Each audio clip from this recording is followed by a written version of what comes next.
Now I welcome you back to part 3 of our discussion on the glory of God they don't talk about. We have already discussed the first 4 points. How this glory manifests itself that the modern day church does not seem to recognize. And we go about patronizing other irrelevant areas by which we think or believe this glory is manifesting in the lives of people. And this way we present are all materialistic in nature. And all of them, majority, are boosters of selfishness and impatience in people. But the true glory that God brings in people's life makes them humble, makes them saints, not just Christians. So we are going to continue to point number 5, to look at another way by which this glory manifests in the life of Christians. Number 5. It gives the Christian a young and attractive look at all times. Look at the book of Mark chapter 9 verse 3. Where we are told that when Jesus and the 3 disciples, he took them to the mountain, Jesus was transfigured. And then Moses and Elijah appeared to him. The glory of God shone there.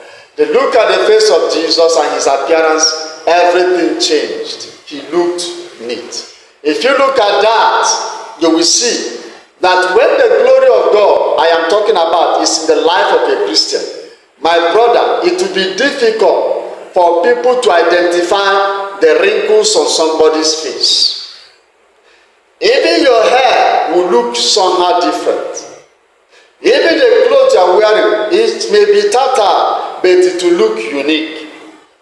See, the glory of God I'm talking about will give you a crystalline presence that seems to be liquid in nature, that is not visible to the eye but is visible to feelings. You can feel it, that there is something unique about this person. Let me share with you this experience I had. Years ago, when Trend used to run well in Nigeria, I love Trend. Perhaps you can check my novel on Trend. It will bless your heart. You need to see that novel. It's something else. It's on Amazon and seller. You see, myself and a friend called goer, we are strolling from one coach to the other one, and that was at Makurdi. We got to a place as we are approaching, we enter one coach, middle into the coach, we had a voice of a young man singing gloriously worship songs to God. By the time I told him, can you hear? He said, yes. The person singing this must be a great singer. He has a very nice voice. I said, let us go further. We move front. As we are getting closer, we now saw this boy sitting in a small pathway, wherein if you enter Nigerian train coach, you turn left or turn right, you pass through a passage. And that passage, there are 2 toilet doors, one to the left and one to the right. The boy was sitting on his back. I don't know if it's rice or maize or whatever. But inside on him, we can see he was fair. A dirty sweat has dried all over his body. He looked very dirty. And my brother, the face we saw was not that of a person who was dirty. There was something unique about it. With his eyes closed, he just held his hand this way and was singing to God. I'm longing to go, so longing to go, when the trumpet shall sound from the mansion above, I live without saying goodbye. This young man was singing this. We can feel a presence. We can feel a coldness. We can feel something that was not natural with him. The thing began to make us feel uncomfortable. We began to feel somehow that we could not see a dirty looking young man, but a beautiful and attractive, handsome young man, worshiping and enjoying the beauty of God's grace. God's glory that we could not pass again. I told you, let us sit and enjoy with this young man. I'm enjoying this. I'm enjoying it.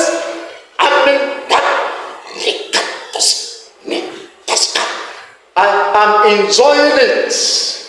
Joel and I sat on the steps in front of this young man. My goodness, before we leave there, we were shedding tears. That is the type of glory I'm talking about. Not the glory that money brings. It is dry. It is temporal. It doesn't stay. It doesn't build. It doesn't grow Christians. This type of grace, this type of glory is a glory that what? It attracts, it makes you to look young somehow. It looks, a Christian to you, very, very attractive. You look very beautiful. You are 40, but when they see you, you look as if you are 22. Very young. Not you. It is the hand of God doing it. Number 6, sorry. It attracts uncommon favor to the person in question. Psalm chapter 44, verse number 3. Let us read that, please. For they got not the land in possession by their own sword. Take note of that. Neither did their own arm save them. But thy right hand and thy arm and the light of thy countenance, because thou hast a favor unto them. When this glory is upon somebody, it will make preachers who ask you to pray for favor look stupid, because you naturally, you are embodiment of favor. Anywhere, unless if God doesn't want you to get something there, you carry a glorious presence that make people to get favor simply because you are there. Simply because you are there. I will take time to talk about Living Tabernacle. That may be another series I will look into. There I will look at this, but let me give you a picture of what I will be saying there. I know of a young man, a good Christian. And the pastor will once in a while say, follow me. Let us go somewhere. He will follow the pastor. They will go. Usually, they always go to one particular woman who has a provision store. He will not tell the young man, sit here. Let this mama accompany me to go and see this person or that person. And they will go. Now they will return. When they return, he will call the young man and they will leave.